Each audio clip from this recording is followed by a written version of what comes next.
Gold trusted gold buyers మీరు తాకట్టు పెట్టిన బంగారాన్ని విడిపించి ఈ రోజు ఉన్న మార్కెట్ ధరకు కొనబడను. నమస్కారం, వెల్కమ్ టు ఐ డ్రీమ్. ధర్మ మార్గం విత్ విజిత కార్యక్రమానికి స్వాగతం. ప్రస్తుతం మనతో పాటు ఉన్నారు ప్రముఖ ఆధ్యాత్మికవేత్త, విశ్వ నియమాల ప్రచారకురాలు లక్కరాజు నిర్మలమ్మ గారు. ఇప్పుడు అమ్మతో మాట్లాడి మరిన్ని విషయాలు తెలుసుకుందాం. అమ్మ నమస్తే. నమస్తే తల్లి. ఏమడుగుతావని భయంగా ఉంది. ఏందమ్మా ప్రతిసారి భయపెడుతున్నా నేను మిమ్మల్ని. విశ్వ నియమాల గురించి అడిగితే హ్యాపీ, అందుకే అడగదు. ఓకే, ఏమని అడుకో, నో ప్రాబ్లం. అమ్మ, శ్రావణ మాసం వచ్చిందంటే ఆడవాళ్ళందరికీ కూడా ఈ నెలంతా ఒక పండుగ వాతావరణం. చాలా చక్కగా రెడీ అవ్వడం దగ్గర నుంచి, పూజల దగ్గర నుంచి ప్రతి ఒక్కటి చాలా చక్కగా చేసుకుంటూ ఉంటాం కదా. ముఖ్యంగా శ్రావణ మాసంలో చేసుకునే ఒక వ్రతం ఏంటి అని అంటే వరలక్ష్మి వ్రతం. అవును, ఈ వరలక్ష్మి వ్రతం కూడా ఒక్కొక్కరు ఒక్క రకంగా చేస్తూ ఉంటారు. అసలు నిజంగా చేయాల్సిన విధానం ఏంటి, చేస్తున్న వాళ్ళు పాటించాల్సిన నియమాలు ఏమైనా ఉన్నాయా, అవన్నీ కూడా సవివరంగా వివరించండి. నేనేంది ప్రతిదాన్ని సైంటిఫిక్గా ఆలోచిస్తాను నాన్న. అయితే ఆషాఢంలో షాపింగ్, కేజీ చీరలు, ప్రతి ఆషాఢంలో బోలెడు చీరలు కొనిపెట్టుకుంటాం. మరి అవన్నీ కట్టుకోవడానికి బోలెడు తెచ్చేసి అందరికి పంచడం అలవాటు నాకు. ప్రతి ఆషాఢంలో బోలెడు పంచి పెట్టిర్రు. కూతుర్ని ఎట్లా మర్చిపోయినరు? కూతుర్లకు ఫస్ట్ ఇంపార్టెన్సే కూతుర్ల తర్వాతనే వేడేవాళ్ళు. అయితే ఇప్పుడు మా మహిళా మండలిలో 100 మంది ఉన్నారు, అందరు అమ్మాయిలే. నాకు వాళ్ళందరూ అంటారు, అమ్మ నీ చేత్తో బొట్టు పెట్టిస్తేనే తాంబూలం. అలా అలవాటు అయిపోయింది. గోరెంటాకు పెడతాను ప్రతి సంవత్సరం, అందరిని పిలిచి ఆడపిల్లలకు లాంఛనంగా స్వీట్ తినిపించి గోరెంటాకు పెట్టి పంపిస్తారు ప్రతి ఆషాఢంలో. ఆషాఢంలో 9 మంది అమ్మవార్లకి చీరలు పెట్టి అందరం బస్ వేసుకొని వెళ్తాం. వెళ్ళి అన్ని అమ్మవార్లకు చీరలు పెట్టి రావడం ఒకటి ఆచారంగా ఉంది. తర్వాత శ్రావణంలో తప్పనిసరిగా అందరు అమ్మాయిలకి నవరాత్రుల్లో 9 రోజులు నేను మౌనవ్రతం చేస్తూ అమ్మవారికి పూజ చేసి అందరికీ చీరలు పెట్టడం అలవాటు ఉంది. నేను లేకున్నా యూఎస్ నుంచి కూడా గిఫ్ట్ ఎవరికో ఇచ్చేసి మీరు అందరు పెట్టుకోండి, అందరు బెంగ పెట్టుకుంటారు ఇక్కడ, అమ్మ మీరు లేరని. కాబట్టి అందరు అమ్మాయిలు నా కూతురులే. అలాగా విశ్వ నియమాల గురించి, వరలక్ష్మి పూజ గురించి చెప్పుకోవాలంటే ఉదయం పులకరించిపోతుంది. ఏదైనా పూజ చెయ్యాలి అంటే నాన్న, భక్తి, శ్రద్ధ, భక్తి, నియమనిష్టల మీద నమ్మకం ఉండాలి, ఆ అమ్మవారి మీద నమ్మకం ఉండాలి.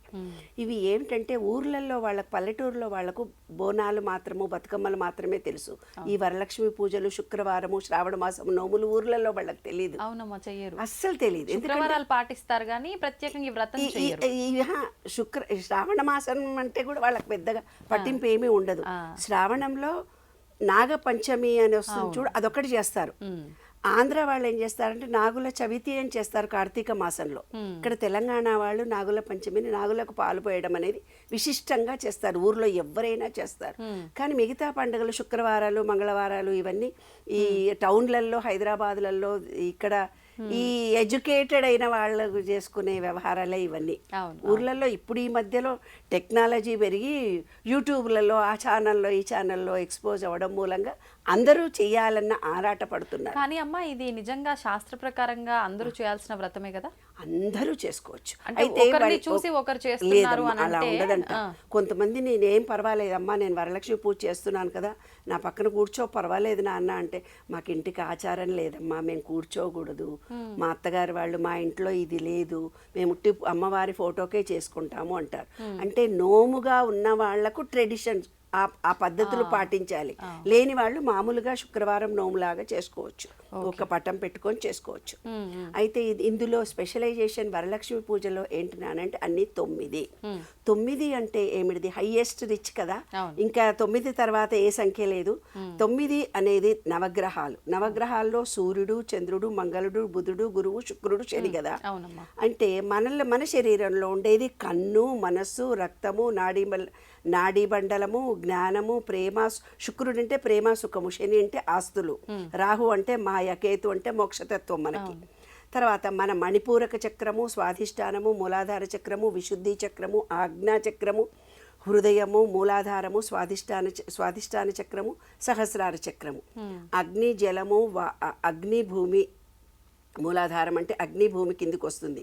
మణిపూరక చక్రం అంటే అగ్ని, స్వాధిష్టానం అంటే జలము, విశుద్ధి అంటే వాయువు, ఆజ్ఞాచక్రం అంటే ఆకాశము, హృదయము అంటే జలము, మూలాధార చక్రము అంటే వాయువు, అంటే ఈ పంచభూతాలకు సంబంధించిన రిలేషన్షిప్ చెప్తున్నా.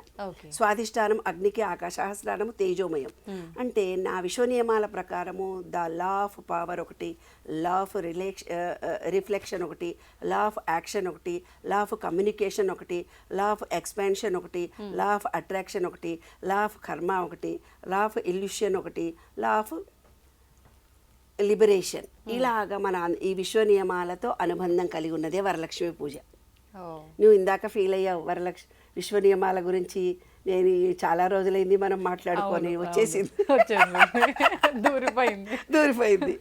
తర్వాత నవధాన్యాలు మనము నవధాన్యాలకు కూడా చాలా నవగ్రహాలకు వరలక్ష్మి వ్రతంలో 9 అనేది ఎందుకో చెప్పబోతుంది. వరలక్ష్మి వ్రతం అంటే 9 తోరణాలు కట్టుకుంటాము, 9 రకాలైన పూలు పెట్టుకుంటాము, 9 రకాలైన వంటలు చేస్తాము. 9కి విశేషం ఏమిటి? ఈ విశ్వ నియమాలకి, నవగ్రహాలకి, మన శరీరానికి వాటి రిలేషన్షిప్ చెప్తున్నాను నేను ఇప్పుడు. గోధుమలు సూర్యుడికి సంబంధించింది, వరి చంద్రుడికి సంబంధించింది, మణిపూరక చక్రం సూర్యుడికి సంబంధించింది, వరి అన్నము చంద్రుడికి సంబంధించింది, పెసలు మంగళుడికి సంబంధించింది, మినపపప్పు బుధుడికి సంబంధించింది, తర్వాత బంగాళదుంప గురువుకు సంబంధించింది, శనగలు శుక్రుడికి సంబంధించింది, వేరుశనగలు శనికి సంబంధించింది, మిల్లెట్స్ రావుకు సంబంధించింది, జొన్నలు కేతుకు సంబంధించింది. అంటే తేజస్సు శక్తి పెరగడానికి, సౌమ్యత శాంతి పెరగడానికి, మన రక్తశుద్ధి కలగడానికి, మెదడు నాడీ శక్తి పెరగడానికి, జీర్ణశక్తి పెరగడానికి, రక్తపోషణ సౌందర్యము పెరగడానికి, శక్తి కలగడానికి శని అంటే క్రమశిక్షణ. శని వస్తుంటే భయపడతాడు, సిస్టమేటిక్ రూల్స్ ఆయనకి, అంటే క్రమశిక్షణ. మానసిక శుద్ధికి గురువు ప్రాధాన్యత. మోక్షాన్ని పెంచేవి ఆహారం. అంటే 9 రకాలైనటువంటి ఆహారంలో ఏమేం వాడతారు? గోధుమలు, వరి, పెసలు, మినపప్పు, బంగాళదుంపలు, ధాన్యాలు, శనగలు, వేరుశనగలు, మిల్లెట్లు, జొన్నలు, అన్నిటికి సంబంధించి 9 రకాలు చేస్తాం మనం. అన్నీ ఉపయోగిస్తాం. మనం చెప్పిన బజ్జీలు చేసుకుంటాం కదా, మరి పోపు వేసుకుంటాం కదా, అన్నీ వేసేసి అలాగా 9కి సంబంధించింది. కాబట్టి మన విశ్వ నియమాలను అనుసరించి కూడా ఇదంతా కూడాను 9 తోరాలు కడితే ఏం జరుగుతుంది మనకంటే 9 జన్మలలో చేసుకున్న పాపం తొలగిపోతుంది. ఆ తోరణానికి 9 ముళ్ళు వేసి, 9 రకాలైన పూలు వేసి, 9 ముళ్ళు వేసి ఇలా పట్టుకొని ఆ తోరానికి ఒక్కొక్క మంత్రానికి ఒక్కొక్క ముడికి పూజ చేస్తూ వెళ్తాము. అది భార్యాభర్తలు ఇద్దరు కట్టుకుంటారు. భార్య భర్త కడుతుంది, భర్త భార్య కడుతుంది. ఇప్పుడు పూజారి వచ్చి ఏం చెప్తారంటే, మీరు ఎవరికైతే వాయనం ఇవ్వదలుచుకున్నారో ఆమె కూడా కట్టండి అంటారు. ఆమె చేత కట్టిస్తారు.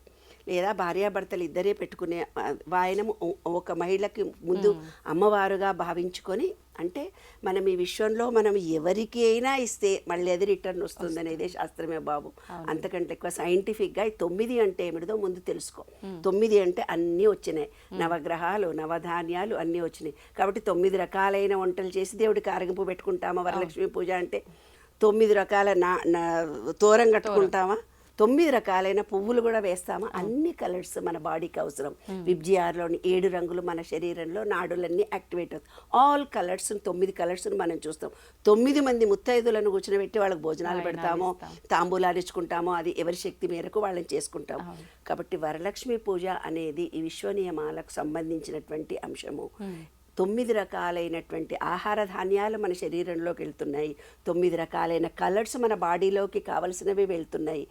తర్వాత ఏం చేస్తున్నాము? కలశం పెట్టుకుంటున్నాం. కలశం పెట్టుకొని దానిపై నమస్తే అమ్మా. నమస్తే అమ్మ. మనకు శ్రావణ మాసంలో రాఖీ పౌర్ణమి రాబోతోంది. అన్నా చెల్లెళ్ళు, అక్క తమ్ముళ్ళకి, వాళ్ళ బంధానికి నిదర్శనమే ఈ రాఖీ పండగ. అవునా? అసలు నిజంగా అంటే ఎందుకు వచ్చింది ఈ రాఖీ పండగ? నిజంగా అన్న తమ్ముళ్ళు, అక్క చెల్లెళ్ళే జరుపుకోవాలి. ఈ మధ్య కాలంలో చూస్తున్నాము, అంటే ఒకరి మంచిని కోరుకొని ఇంకొకరు ఎవరికైనా రాఖీ కట్టొచ్చు అనే ఉద్దేశం అనేది చూస్తున్నాం. అసలు ఇది వాస్తవమే అంటారా? దాని గురించి వివరణ ఇవ్వండి.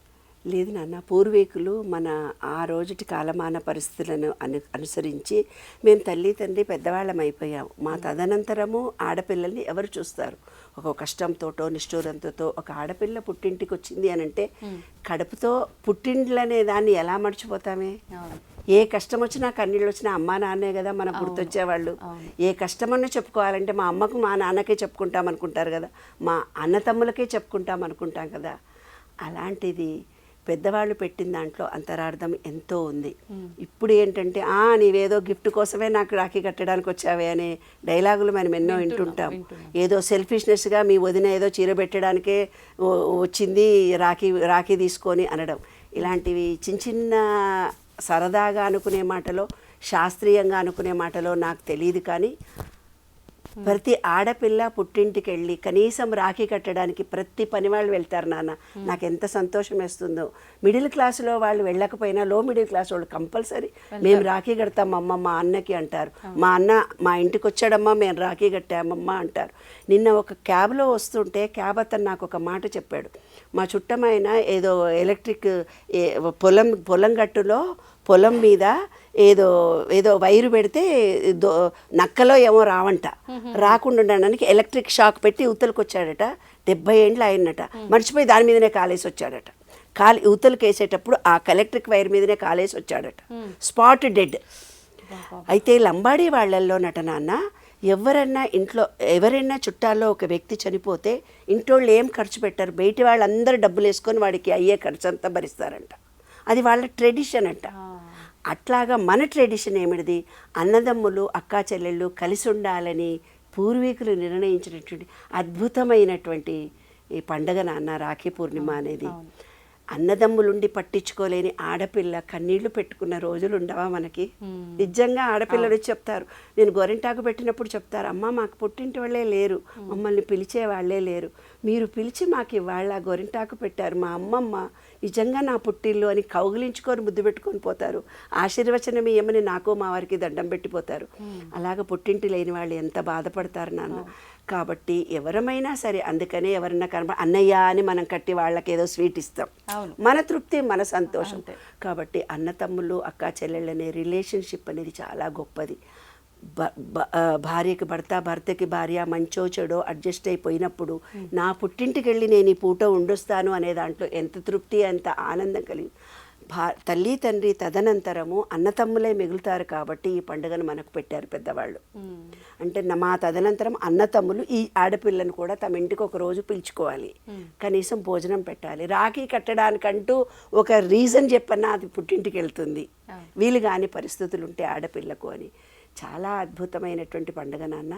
అన్నదమ్ములు అక్క చెల్లెళ్ళు సరదాగా సంతోషంగా ఇప్పుడు రంగోలీ చేసుకుంటారు. రంగోలీ చేసుకున్నట్టుగానే వెళ్ళి మంచిగా అన్న తమ్ముళ్ళను కూర్చునిపెట్టి బొట్టు పెట్టి చక్కగా రాఖీ.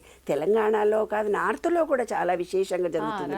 నార్త్ వాళ్ళకైతే చాలా గొప్ప పండుగ ఇది. రాఖీ రాఖీ రాఖీ రాఖీ అని రకరకాల రాఖీలు తయారు చేస్తారు. మార్వాడీస్ అందరు కట్టుకుంటారు. అయితే మన ఇళ్లలో ఏముండేదంటే జంచాల పూర్ణిమ అని చేస్తారు. అంటే ఆ రోజు జంజం మార్చుకుంటారు మగవాళ్ళు, జంచాల పూర్ణిమ అంటారు దాన్ని. కాబట్టి ఆ రోజు ఏదో స్వీట్ చేసుకోవడము. మన దగ్గరలో ఉండేవాళ్ళు, మన ఇంట్లో ఒకటే కొడుకున్నాడు అనుకో, మీకు ఒక బుడిగాడు ఒకటే ఉన్నాడు, వాడికి ఎవరు అక్క చెల్లెళ్ళు లేరనుకో, పక్కింటి అమ్మాయిని పిలిచి రావే దాని చేత వీడికి రాఖీ కట్టించి సరదాలు చేసుకొని ఆ అమ్మాయికి ఒక గిఫ్ట్ ఇచ్చుకుంటాం. ఏదైతే మనం విశ్వంలో ఒక గిఫ్ట్ రూపంలో ఏది ఇచ్చుకుంటామో మళ్ళీ మనకి ఏదన్నా రిటర్న్ రావడానికి ఈ విశ్వానికి ఎప్పుడు అందరికీ మంచి చెడులు చూస్తూ ఉండాలి. వాళ్ళ నుంచి ప్రేమ అందిస్తే ప్రేమ పొందుతాము, ఫిజికల్ వర్క్ చేస్తే ఫిజికల్ వర్క్ పొందుతాము, ఫైనాన్షియల్ హెల్ప్ చేస్తే ఫైనాన్షియల్ హెల్ప్ పొందుతాము, మాట సహాయం చేస్తే మాట సహాయం పొందుతాము అని మన పూర్వీకులు ముందుగానే ఆలోచించి పెట్టినటువంటి పండుగలు. సరదాగా పండగ చేసేద్దాం, వంటలు అన్నీ వండేద్దాం, పక్కింటి వాళ్లకు పంచేద్దాం. ఇప్పుడు స్వీట్స్ చేసి తినేవాళ్ళు ఎవరున్నారే బాబు కదా.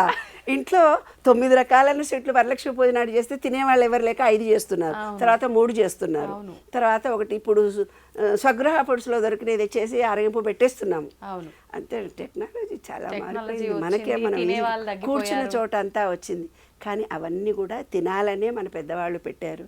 కాబట్టి చక్కగా స్వీట్స్ తెచ్చుకోండి, తినండి. స్వీట్స్ తినని వాళ్ళు మేము తింటూ ఉంటే మీరు చూసి ఆనందించండి.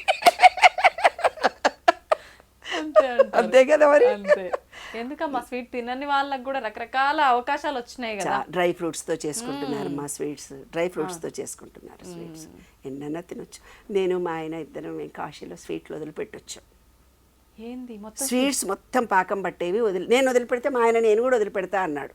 విను, అయిన తర్వాత బెల్లంతో చేసిన బొబ్బట్లు తింటాను, అరిసెలు తింటాను, మరి అవి పాకం సున్నుండలు తింటా. బెల్లంతో చేసినవి ఆహా. పాకంవి తినవు. అన్ని షుగర్ తింటా. సిరప్ అట్లనా? షుగర్ కాకుండా ఇవన్నీ బెల్లం. అరిసెలు తింటాను, అరిసెలు మరి సున్నుండలు పాకమే కదమ్మా. బెల్లం పాకమే, చక్కెర కాదు కదమ్మా. ఓ చక్కెర పాకం వదిలిపెట్టి చక్కెర పాకం మొదలుపెట్టాం. మళ్ళీ అందులో కూడా ఏవో ఇది ఇది దేవుడి ప్రసాదం అని తినను. అప్పుడు మళ్ళీ మన శివుడి దగ్గరికి కాశీ మళ్ళీ వెళ్ళి, నాన్న అరటిపండు తినొద్దాం, పొటాషియం లెవెల్స్ తగ్గిపోతే మేము తింటాము. మా అల్లుడికి బోలెడు తోట ఉంది, అరటిపండు తినాలనిపిస్తుంది. విను, మా ఆయన అరటిపండు తిందామే, నీ తోటల్లో కూర్చొని అరటిపండు తినొద్దండి చాలా ఫీల్ అవుతున్నాను, స్వీట్లు తినొద్దండి అంటే దొంగ దొంగ ఆ స్వీట్ ఇది కాదు, ఇది బెల్లంతో చేసింది, ఇది బేయుడు దాంట్లో తినడం. మళ్ళీ మేము కాశీకి వెళ్ళి శివుడికి దండం పెట్టుకొని మా జీవితకాలం అయిపోయింది శివ, అన్నీ తింటాము నువ్వేమీ అనుకోకని చెప్పొచ్చాం. ఇప్పుడు అన్నీ తింటున్నాం. అన్యాయం ఇది. జీవితంలో అన్నీ తినాలి, అన్నీ అనుభవించాలి, అర్థమైందా? కాబట్టి అందరూ ఎంజాయ్ చేయండి, అన్నీ తినండి. అది మన కోసం మనం స్ట్రిక్ట్గా ఏర్పరచుకున్న భావన మాత్రమే. మనం అహంకారాన్ని, కోపాన్ని, స్వార్థాన్ని విడిచిపెట్టాలి తప్ప స్వీట్లు పండ్లు వదిలిపెట్టాల్సిన అవసరం లేదు. వాస్తవం. మనం పుట్టింది తినడానికి, ఎంజాయ్ చేయడానికి. ఏ సత్యాన్ని మనం గ్రహిస్తామో ఆ రోజు నుంచి మనం ఆనందంగా ఉంటాం. జీవిత సత్యాలు అంతే. నమస్తే అమ్మా, ధన్యవాదాలు. నమస్తే అమ్మా. నమస్తే అమ్మ. నాగుల పంచమి రాబోతోంది శ్రావణ మాసంలో. అయితే మనం శ్రావణ మాసంలో, కార్తీక మాసంలో వచ్చే పంచమి చవితులకు చాలా విశేషంగా మనం పూజలు చేస్తూ ఉంటాం. ఈ పంచమిన మనం ఎటువంటి విధానాలు ఆచరించాలో వివరించండి. పూర్వం ఏం చేశారంటే నాగుపాము అని అంటే నాగదోషము అంటూ పెద్దవాళ్ళు మనకు చెబుతూ వచ్చారనమాట. చెబుతూ వచ్చి నాగదోషాలు ఉంటాయి కాబట్టి పిల్లలకు ఏదైనా ఇబ్బందులు కలగకుండా, అంటే బాలారిష్టలు ఉంటాయి వాళ్ళకు, 10 ఏళ్ల వరకు పిల్లలకు బాలారిష్ట. ఆ బాలారిష్టాలు రాకుండా ఇంట్లో ఒక కులదేవతను పూజించడము, నాగదేవతను పూజించడము చాలా ముఖ్యము అనేది శాస్త్రం చెబుతుంది. పెద్దవాళ్ళు అనగా విన్నాం, ఆ శాస్త్రం మనకు తెలియదు పూర్తి. అయితే నాగుల అసలు సైంటిఫిక్గా మన విశ్వ నియమాలను అనుసరించి మన వెన్నెముకనే ఒక పాము, మన వెన్నెముక ఒక పాము. తర్వాత ఇది ఇలా నాడి, ఇది పింగళా నాడి, ఇది సూర్యనాడి, ఇది చంద్రనాడి అంటున్నాం కదా. ఇది వల్లి, ఇది దేవసేన, వెన్నెముకనేమో పాము అన్నమాట. పాము ఇలా ఉంటుంది, అది సుడి తిరిగి ఇలా ఉంటుంది, అది నాగదేవత. అది మనం అర్థం చేసుకోవడానికి సుబ్రహ్మణ్యేశ్వర స్వామి వల్లి దేవసేనను ఫిగర్గా ఇచ్చి అక్కడ మీరు అభిషేకం చేయండి అని పెద్దవాళ్ళు చెప్పారు. అది మన శరీరంలో కూడా ఉంటుంది. దాన్ని చేయడమే అనులోమ విలోమం చేసి ప్రజెంట్లో ఉండడానికి ప్రయత్నించడము. అయితే ఈ నాగుల పంచమి అనే దాని విశిష్టత ఏంటంటే, మన విశ్వ నియమాలను లా ఆఫ్ డివైన్ వన్నెస్, ఫస్ట్ది మనం ఏకత్వ నియమం అని చెప్పుకున్నాం. అంటే నాగదేవతలు ప్రకృతి శక్తులకు ప్రత్యక్ష స్వరూపాలు. ఈ నాగదేవతలు చాలా దేవతలు ఉంటారు, నాగలోకం అంటూ ఒక లోకం ఉందని కూడా అంటారు. అట్లాగా నాగదేవతలు మొత్తం కూడా ప్రకృతి శక్తులకు ప్రత్యక్ష రూపాలుగా ఉన్నాయి మనకు. సర్పం అంటే భయం కాదు, అది ఒక శక్తి, ఒక మేధ, కుండలిని శక్తి అని అన్నారనమాట పూర్వీకులు, మనకు అర్థమయ్యేటట్టు. ఇది లా ఆఫ్ వైబ్రేషన్ అంటే కంపన నియమం. 2వ నియమానికి ఏం జరుగుతుంది, మనం మంత్రోచ్చారణ చేస్తాము, శ్లోకాలు చదువుతాం, నాగశక్తిని మనం ఆహ్వానిస్తాము మనలోనికి. తర్వాత నాగేంద్రాయే నమః, ఓం నాగేంద్రాయే నమః అంటే మంత్రాలు శక్తిని సృష్టిస్తాయి మనలో ఈ వైబ్రేషన్ వల్ల. లా ఆఫ్ కరెస్పాండెన్స్ అంటే అంతర్లోకము బాహ్య లోకానికి డిఫరెన్స్ ఏంటి, 2వ నియమం. మన శరీరంలో నాగతత్వం కుండలిని భూమిలోని నాగతత్వానికి ఒక రూపం. అంటే కుండలిని శక్తి పైకి వస్తుంది అని అంటుంటారు కదా నాన్న, ఆ విధంగా ఆ కుండలిని శక్తి పైకి రావడం అనేది వైబ్రేషన్. ఈ శక్తి వాక్యం అనే సర్పరేణువుల శక్తి చైతన్యంగా మారుతుంది. అంటే మనం ఏమైతే జపాలిస్తున్నామో దాని ద్వారా సర్పశక్తి అక్కడ క్రియేషన్ జరుగుతుంది. సర్పశక్తి క్రియేషన్ జరిగి ఒక చైతన్యవంతంగా మన శరీరాన్ని మనం అనుకునేది దాన్ని ఫలింప చేయడానికి టెలిఫోన్ కనెక్షన్ లాంటిదన్నమాట ఆ మంత్రం. తర్వాత law of cause and effect, పూర్వజన్మ పాపం వల్ల సర్పదోష నివారణ జరుగుతుందని పెద్దవాళ్ళు మనకు చెప్పారు, మనము అదే నమ్ముతున్నాం. పూజల వల్ల పాప విమోచనం కలిగి శుభం జరుగుతుంది. ఎలా శుభం జరిగింది, నాగశ్లోకాలు చదివి వాటికి మనకు వైర్లెస్ కనెక్షన్ పెట్టుకున్నాం కదా, ఆ కనెక్షన్ ద్వారా వచ్చేసింది. లా ఆఫ్ రిథం అంటే ఏంది, శ్రావణ మాసము సర్పచరణం అధికంగా, వర్షాలు పడ్డప్పుడు పాములన్నీ బయటకు వస్తాయి వెనుకటికి. ఆ ప్రకృతి శక్తులు స్పందించడానికి వాటికి పాలు పోస్తే మళ్ళీ తాగెళ్ళిపోతే మనుషులను గర్వం అని అది శాస్త్రీయంగా పెట్టుకున్నటువంటిది. నాగం అంటే సర్పం, కుండలిని శక్తికి ప్రతీక. మానవ శరీరం చెప్పాను సుషుమ్ని నాడిలో నిద్రించిన శక్తిగా ఉంటుంది. ఇలా నాడి, పింగళ నాడి నుంచి సుషుమ్ని నాడి అంటే ప్రజెంట్లో ఉండడానికి చేయగలిగినటువంటి బాహ్య రూపానికి అనురూపంగా మనకు నాగదేవతను చూపించారు మనకి. యాక్చువల్గా సుషుమ్ని నాడి యాక్టివేషన్ చేసుకునే రోజు కాబట్టి కుండలిని శక్తిని మనం జాగృతం చేసుకునే రోజు ఆ రోజు. నాగదేవతకు అంటే భూమిలో పాలు పోయడము ఏమా భూతత్వం. జలము అంటే పాలు నీళ్లు వస్తాం పుట్టలో. అగ్ని అంటే దీపారాధన చేస్తాం. వాయువు అంటే దీపారాధన చేస్తాం, ధూపారాధన చేస్తాం, అగరబత్తులు వెలిగిస్తాం. వాయువు అంటే ఆకాశం అంటే మంత్రోచ్చేత చేస్తాం. శారీరకంగా మానసికంగా యాక్టివ్గా ఉండి అబ్బో దేవుడు పూజ చేస్తున్నామని ఒక పవిత్ర భావన మనలో ఎప్పుడైతే ఏర్పడుతుందో మన శరీరం దానికి అనుగుణంగా యాక్ట్ చేస్తుంది. నాగ చిత్రాన్ని రోజు చూస్తుంటాము. అభిషేకం చేసి లా ఆఫ్ రిచువేషన్, రాచుడు ప్యూరిఫికేషన్, లా ఆఫ్ వైబ్రేషన్, మంత్రోచ్చారణ, లా భక్తితో సమర్పణ చేస్తాం. భక్తితో సమర్పణ చేసే దాంట్లో మాత్రం చాలా ట్రెమండస్ నాలెడ్జ్ ఉంది నాన్న. ఏం చేస్తామంటే ఆ రోజు నువ్వులను వేయించి నువ్వులు బెల్లము చలిమిడి ముద్దలా చేసి నాగదేవతకు ఆరగింపు పెడతాం. అంటే ఈ చలికాలంలో మనకు ఐరన్ కాల్షియం రెండు తక్కువ అవుతాయి. అవి రెండు ఇంటోళ్ళే తినాలని దేవుడి ముందర పెట్టి ఆ మంత్రోచ్చారణ ద్వారా దాన్ని పవిత్రత చేసి మనం తింటున్నాం. అది చాలా పవర్ఫుల్ అనమాట. ఫిజిబుచువల్గా కాబట్టి మన పిల్లల కోసం భయం పెట్టారు, పూర్వజన పాపం అని భయం పెట్టారు. ఏదన్నా పిల్లలకు చెప్పాలంటే అదో దయ్యం వస్తుందే తింటావా లేదా, అదో పోలీసు వస్తున్నాడే తింటావా లేదా, అక్కడ ఒక డాక్టర్ వస్తున్నాడే తింటావా లేదా, ఇంజక్షన్ ఇస్తాడు అంటాం కదా. అలాగా మన పెద్దలు కూడా నాగదేవతను లాంటి సృష్టించి ఇప్పుడు పోయి ఏం చేస్తారు, పుట్టలలో పాములకు పోసేసి ఆడున్నే పాములన్నీ చచ్చిపోతాయి. వద్దురా బాబు, ఆ విగ్రహానికి మాత్రమే మీరు చేసుకోండి. ఆ విగ్రహంలో మీరన్న మంత్రం ద్వారా ఈ విశ్వంలో ఉండే చైతన్య శక్తికి కనెక్షన్ కలుగుతుంది. సెల్ ఫోన్కు ఛార్జీ పెట్టుకున్నట్టుగా మీ మనసులో ఏ కోరికున్న నాగదేవత తప్పనిసరిగా ఆ మంత్రాల వల్ల, మీ భక్తి వల్ల, మీ విశ్వాసం వల్ల, మీ నమ్మకం వల్ల మీరు మీ కుటుంబ సభ్యులందరూ బాగా ఉంటారు. హ్యాపీగా, ఆనందంగా, సంతోషంగా నాగచవితిలే కాదు రోజు పండుగ చేసేసుకోండి. ధన్యవాదాలు. నమస్తే.